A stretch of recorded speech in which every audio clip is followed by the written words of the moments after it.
Today we're working with a patient with a hip flexor contracture. Hip flexor contracture limits his range of motion in his hips because that hip flexor muscle is short or stiff. So we first want to make sure that the patient is positioned properly. So we're going to go ahead and make sure that there's a pillow right up at their head, and we want to ask them to abduct and flex their arm so that way we can accommodate for that hip flexor contracture. So if you can go ahead and bring your arm up to your side, right about there. Does that feel comfortable? Yes. Okay, good. And we also want to make sure that there's a pillow right under their hip and under their distal tibias for comfort.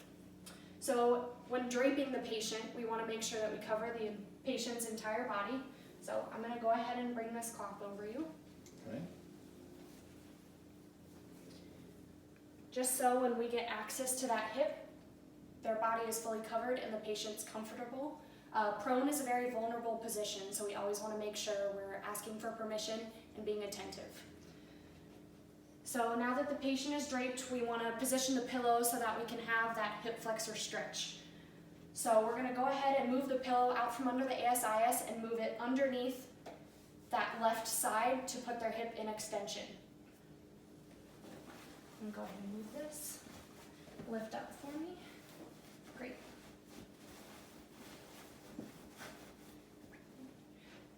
Relax. Yep. So now that hip is in a slightly extended position, and do you feel a little bit of a stretch right there? A little bit. A little bit? Okay.